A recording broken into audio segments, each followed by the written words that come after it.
Shalom, selamat pagi bagi kita semuanya, jemaat yang dikasihi Kristus Yesus. Buat segala berkat Tuhan yang kita terima pada pagi hari ini, kita yakin bahwa di awal pekan ini Tuhan akan mengantar kita untuk melakukan aktivitas kita. Namun sebelum kita melakukan aktivitas, saya mengundang Bapak Ibu Saudara-saudara untuk bersekutu dalam Tuhan melalui firman-Nya. Mari kita lebih dulu berdoa.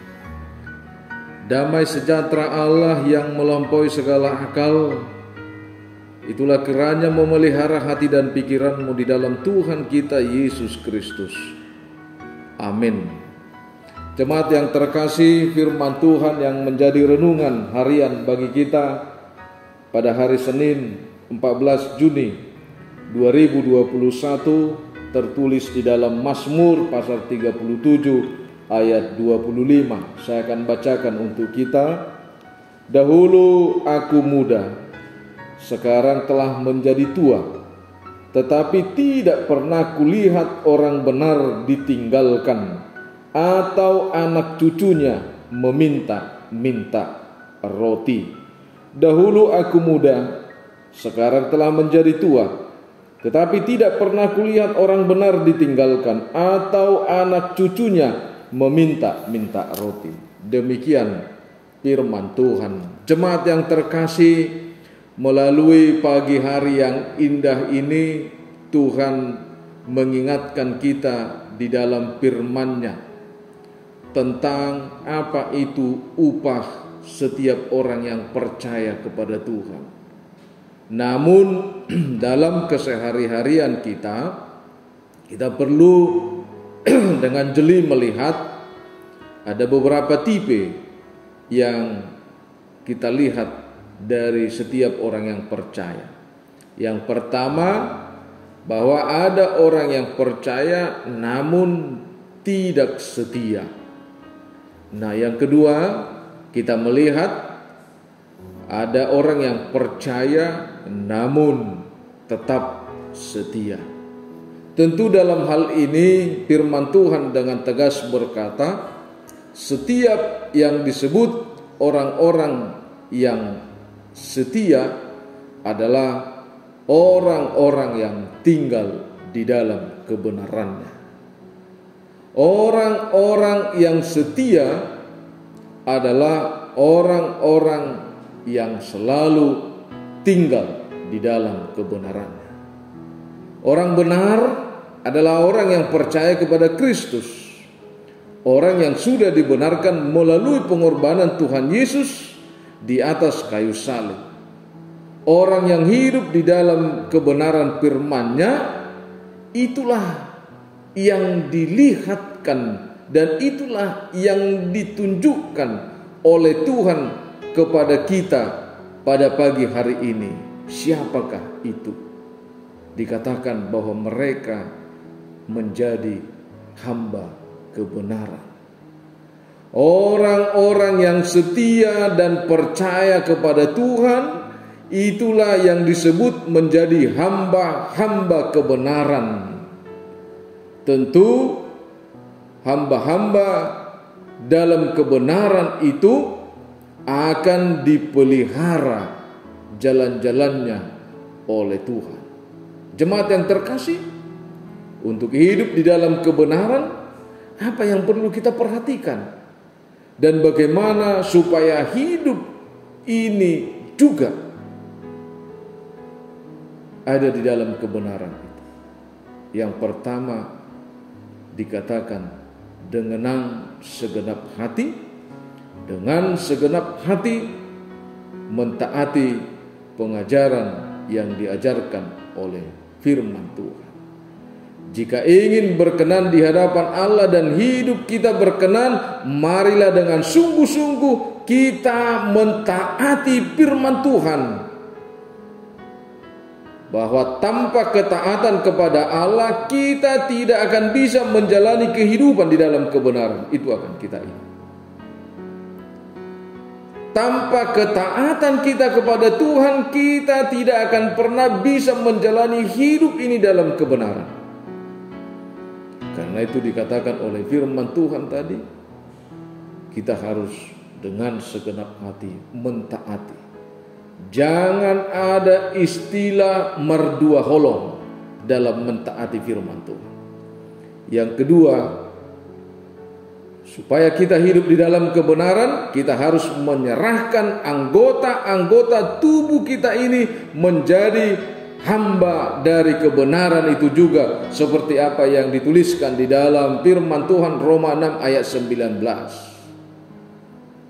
Jika hidup kita sudah dimerdekakan oleh Allah, janganlah kita mau lagi diperbudak oleh dunia ini atau diperbudak dosa ini. Kehidupan yang baik hanya ada di dalam kebenaran Tuhan, dan kebenaran Tuhan itu adalah anugerah yang terbaik bagi kita. Yang ketiga, bagaimana supaya hidup kita di dalam kebenaran. Dikatakan di dalam firman Tuhan, Filipi 4 ayat 8 dan Filipi 8 ayat 8, supaya kita memberi diri kita ini di dalam kekudusannya, atau mengkuduskan diri kita ini di dalam kebenaran. Mengapa harus menjaga kekudusan? Jawabannya, karena Allah itu adalah kudus. Bahwa tanpa kekudusan seorang pun tidak dapat melihat Tuhan. Karena itu tadi kita percaya namun kita tidak mau dikuduskan, makanya kita tidak menjadi orang yang setia. Namun hidup yang benar di hadapan Tuhan adalah kunci untuk mengalami hidup yang diberkati. Hidup yang benar di hadapan Tuhan adalah kunci untuk mengalami hidup yang diberkati. Atau hidup yang benar di hadapan Tuhan adalah kunci untuk mendapatkan berkat-Nya. Karena orang yang hidup di dalam kebenaran Tuhan menunjukkan keakrabannya dengan Tuhan di dalam bentuk kesetiaan. Karena itu Bapak, Ibu, Saudara-saudara, ada apa sebenarnya upah bagi orang-orang yang benar itu? Upah itu adalah menjadi berkat bagi dia. Dan berkat itu adalah upah bagi orang-orang yang benar. Yang pertama, bahwa Tuhan menetapkan langkah-langkah orang benar. Tuhan menetapkan langkah-langkah orang benar. Coba kita bayangkan Bapak, Ibu, Saudara-saudara, begitu berharganya di mana Tuhan hidup orang-orang yang benar itu, seperti apa yang diungkapkan oleh firman Tuhan di dalam Mazmur 37 ayat 25 itu, bahwa dikatakan di sana bahwa hidup orang-orang benar itu tidak pernah ditinggalkan oleh Tuhan sampai kepada anak cucu-cucunya. Bagaimana dengan kehidupan kita, Bapak, Ibu, Saudara-saudara? Kita sangat bangga dikasihi orang lain, dalam tanda kutip diberikan sesuatu tanpa pernah kita memberikan sesuatu. Yang kedua, apa yang terjadi dalam kehidupan orang benar? Bahwa Tuhan penolong bagi setiap orang yang setia. Tuhan penolong bagi setiap orang yang benar. Seperti di dalam Mazmur 37 ayat 24 itu dikatakan, apabila ia jatuh tidak sampai tergeletak. Namun Bapak, Ibu, Saudara-saudara, apa yang kita hadapi? Sekalipun kita berdiri, namun kita selalu tergeletak. Kita selalu terjatuh. Kenapa saya katakan seperti itu? Karena kita bisa melihat dengan mata kita sendiri bahwa hidup kita ini tidak ada berkekurangan, tetapi keluh kesah kita luar biasa dalam kehidupan kita. Alasan-alasan yang sangat luar biasa selalu kita sampaikan di dalam hal persekutuan kita. di dalam hal persembahan kita, di dalam hal melakukan yang baik dalam kehidupan kita.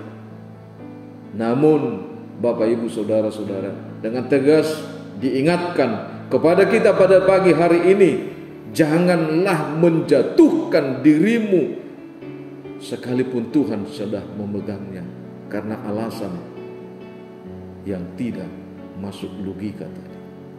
Yang ketiga, Bapak Ibu Saudara-saudara, Tuhan tidak akan pernah meninggalkan orang yang benar. Tuhan tidak pernah meninggalkan orang yang benar, karena orang yang benar itu selalu dipelihara Tuhan, bahkan sampai keturunan, sampai kepada anak cucu-cucunya dikatakan bahwa tidak akan pernah meminta-minta. Artinya Tuhan mencukupinya, Tuhan mencukupkan. Namun ketika kesetiaan itu longgar, maka kita akan kembali ke habitat kita tadi. Sekalipun kita berkecukupan, tetapi kita masuk ke dalam budaya pengemis, budaya meminta-minta, budaya ingin dikasihani. Yang keempat, Bapak Ibu Saudara-saudara, dikatakan bahkan anak-anak cucunya dipelihara dan diberkati. Keturunan orang-orang benar akan diberkati, akan menjadi berkat dalam keluarganya, di dalam gerejanya, di dalam masyarakat sekitarnya. Bapak Ibu Saudara-saudara, coba kita renungkan pada saat ini, dengan semakin menipisnya toleransi, semakin menipisnya kasih di dalam persekutuan kita, maka itulah menunjukkan bahwa kita tidak setia kepada Tuhan. Karena kesetiaan kita di dalam Tuhan akan mengikat kita untuk membangun persekutuan yang baik, untuk membawa orang-orang lebih dekat kepada Tuhan, untuk membawa setiap yang kita cintai itu untuk membangun persekutuan yang baik kepada Tuhan. Karena itu Bapak Ibu Saudara-saudara, di dalam firman-Nya pagi hari ini kita diingatkan hanya di dalam satu hal. Kita diciptakan Tuhan untuk hidup di dalam kebenaran-Nya, untuk hidup setia selalu kepada Tuhan, karena melalui janji Tuhan pada pagi hari ini, Dia menjadi pertolongan hanya bagi orang yang setia. Dia menyerahkan hidupnya hanya kepada orang yang setia. Karena itu, nyatakan dalam hidupmu dalam satu hal. Tuhan yang menetapkan langkah-langkah hidupmu, Tuhan yang menjadi penolong dalam hidupmu, karena Dia selalu menopang dan menuntun engkau. Dia mengulurkan tanganmu dan pegang tangan Tuhan itu dengan erat-eratnya, karena Dia akan menuntunmu. Dan ingat, Tuhan tidak pernah meninggalkan orang benar sekejap pun dalam hidup kita. Amin. Selamat beraktivitas. Kita berdoa. Segala puji syukur bagimu, Allah Bapa yang bertahta di dalam kerajaan surga. Kembali Tuhan mengingatkan kami dalam kehidupan ini, di dalam firman-Mu, bahwa Tuhan mengajar kami, bahwa Tuhan mengingatkan kami supaya kami hidup dan setia di dalam kebenaran. Karena melalui kehidupan kami dalam kebenaran-Mu, Kau menjadi penolong bagi kami. Kau tidak akan pernah meninggalkan kami. Kau akan memberkati anak cucu kami, dan Kau akan menjadikan hidup kami menjadi berkat. Terima kasih Tuhan. Pada pagi hari yang ini kami yakin dan percaya bahwa keyakinan dan kepercayaan kami, iman kami akan semakin membuat hidup kami lebih dekat kepada Tuhan, dan lebih kami Tuhan mendekatkan diri untuk memuji dan memuliakan nama-Mu, memohon kehadapan Tuhan. Kami berdoa di dalam kerendahan kami, mengandalkan iman kami, Biarlah Tuhan yang campur tangan akan kehidupan setiap jemaat-Mu, apapun yang menjadi aktivitas mereka. Berkati hidup mereka Tuhan, cukupkan apa yang mereka butuhkan. Dan kami juga berdoa buat jemaat-Mu yang sakit dimanapun berada. Apapun penyakit yang mereka derita, kami yakin dan percaya bahwa mereka menginginkan pertolongan Tuhan untuk bekerja dalam mengangkat penyakit yang ada dalam tubuh mereka dan menggantikannya dengan kesembuhan yang sempurna. Terima kasih Tuhan, berkati negara kami ini, berkati pemimpin negara kami ini, dari pemimpin pemerintah yang tertinggi sampai dengan yang ada di wilayah-wilayah yang terkecil dan yang terendah. Kami juga yakin dan berdoa Tuhan, bahwa Tuhan akan memberkati gereja-Mu HKBP, dan Tuhan akan mencukupkan segala kebutuhan yang dipakai oleh gereja-Mu dalam melaksanakan programnya dan untuk kelangsungan kehidupan para hamba-hamba-Nya. Kami yakin Tuhan, pada pagi hari ini kami juga berdoa untuk rencana pesta pembangunan gereja-Mu HKBP Surabaya ini.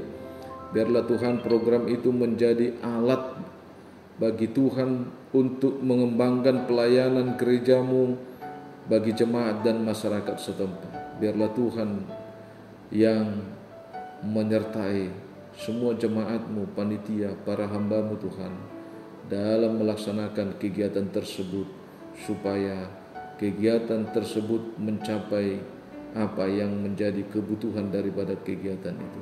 Terima kasih Bapa di sorga, dengarlah doa kami ini yang kami panjatkan hanya dalam nama-Mu Tuhan Yesus Kristus Juru Selamat kami. Anugerah Tuhan kita, kasih setia Allah Bapa, dan persekutuan Roh Kudus memberkati kita. Amin.